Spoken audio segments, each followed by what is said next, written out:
Welcome back to the Boot Tragedies. All right, the NFL salary cap numbers came out, and it's a big help to the Saints. Extreme number. Most people thought the salary cap would jump about 20 million, which was extremely high, but it actually jumped 30 million, 30.6 to be exact, putting it at 255 million.4. Now, what does this mean for the Saints? This is really good news for the Saints. But before we jump into that, hey man, just give salute to everybody that's watched this channel. Just got a notification that we've hit 5 million views total with videos and shorts. So, hey, 5 million.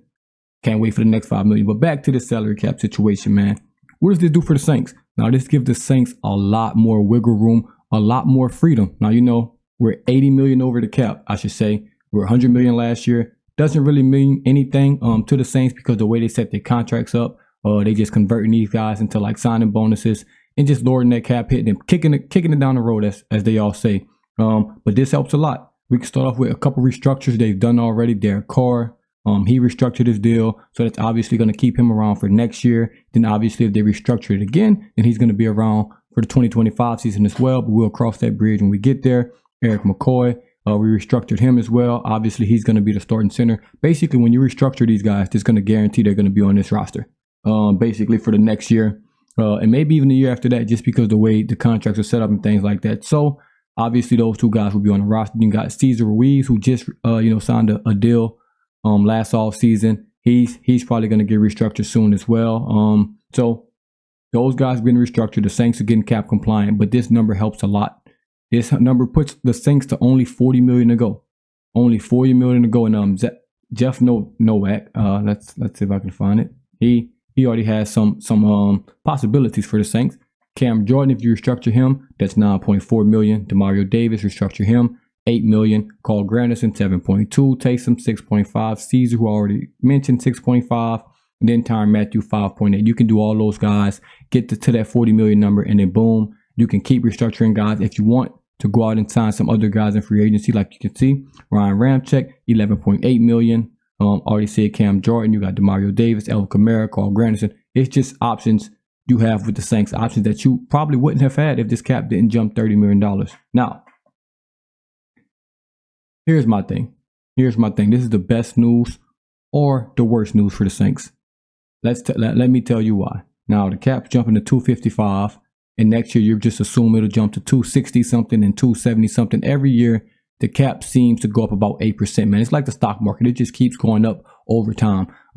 It came down during that COVID year, which kind of set the Saints back, but you just can't prepare for COVID. You're just not expecting that to happen. So let's start with the bad news. Let's see how bad it could get. In my opinion, with this cap jumping like this and the Saints only having to clear 40 million, they can easily clear 40 million, but they can probably go in and clear 60 million.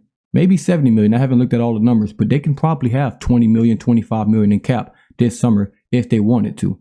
Now, why would this be bad? Because that means you're going in and restructuring a whole bunch of guys, which means that you're adding void years and you're still kicking this down the road. This year can be just kind of a mid-year. Obviously, you're going to still have to restructure some guys, but don't make it as many. Because you can restructure 10 guys, 12 guys once again, kick the cap down the road, probably go sign the left tackle, go out, sign the defensive end, go out and sign all of these players and have to restructure their contracts like you did Derek Carr's, and you're just going to keep pushing it down the road. And yes, the cap's going to keep going up, but at what point are you going to stop? And trust me, I love when we get to this point when everybody's saying, oh, the Saints are 150 million over, blah, blah, blah. They won't even be able to play. It's relax. They will. But this is what I would do. And I think this makes the most sense. Just restructure some of the young guys, in my opinion. Some of the younger guys that you know are going to be on a roster for more than 2 to 3 years. Like Cam Jordan, I would not touch his contract. It's no need to have him on the cap 3 years from now.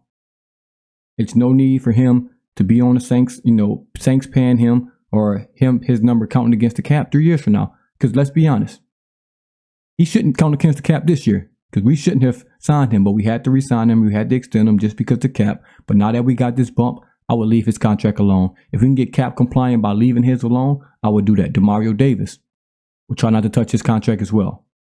Tyrann Mathieu would try not to touch his contract as well. Taysom Hill. All of these guys that are over 30, I would try my hardest not to touch their contracts. Just leave them the way they are. Let the cap hit be the cap hit. And that way, when it's time to get rid of them and it's time for them to leave, it won't hurt in the long run. Now, it hurts you short term. It hurts you short term, but hey, I'll just stick with them. Let their contract fall off the book like a regular team would do, and just let it be that.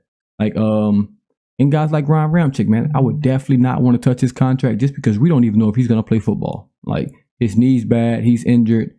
You don't want to be stuck with that contract in 2027, still paying Ryan Ramczyk or him counting $3.8 million against the cap and things like that. I would try to touch Cesar Ruiz's contract, Carl Granderson contract because you just signed him. Guys like that, and if you can get cap compliant with just touching those guys, I would do that. I think that's the best case scenario for the Saints. Will they do it?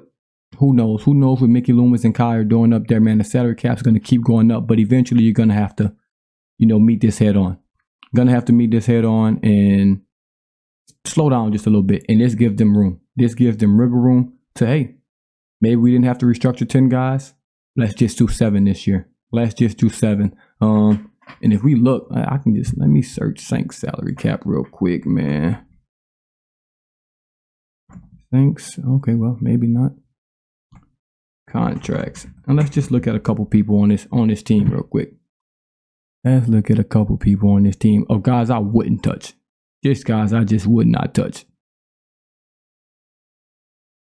Obviously, you have to touch Derek Carr. They already touched Marshawn Lattimore. Ryan Ramczyk, I would just not try to touch. I would not try to touch Kamara. I think they won't touch it, but I would because I want Kamara on this team. So there's that. Andres Pete, he's coming off the books. Carl Granderson, like I said, you can touch him. Ruiz expires in 28. Basically, the guys that expire in 2028 are probably going to get touched, except like the rookies that don't really count. But like Derek Carr, obviously, Lattimore. So Olave's going to have to get paid soon. Like I said, rookies, can't really count the rookies in here. Kamara, Taysom Hill, Cam Jordan, I would not try to touch. I would just not try to touch him, like I said already, because I want, when his contract's up, I just want him adios. So it's guys that can restructure. It's guys that they're going to get restructured, but man, the Saints have to take this and use it as an advantage. Not an advantage to go out and sign everybody like they did this past summer. They signed 2 defensive tackles and Derek Carr, which is cool. Didn't really work out. But let's just use this as an advantage. Get back, under the cap. Next year, hey, let's only be 40 million, over the cap. Let's not start at 80. Let's not start at 100. Make it a little easier. And each year, just keep getting that number down as the cap goes up. And to make it easy. But this is super, super good news for the Saints, man. Extra 30 million. The cap went up. And for some teams that are already positive cap, that's an extra 30 million for them. So just imagine if we were like, at 0 or at plus 20. We'll be at plus 50 right now. So eventually, we're going to have to get back cap compliant. Long ways to go from that. It's going to be a couple years. It's going to be long ways down the road. And we'll see. But the draft is coming up. This is really, really good news. We have to be cap compliant by March 13th. So this will all happen fast. Next couple weeks, and we'll see what happens, man. But thank y'all for tuning in once again. As always, this is the Boot Tragedies. I'm out.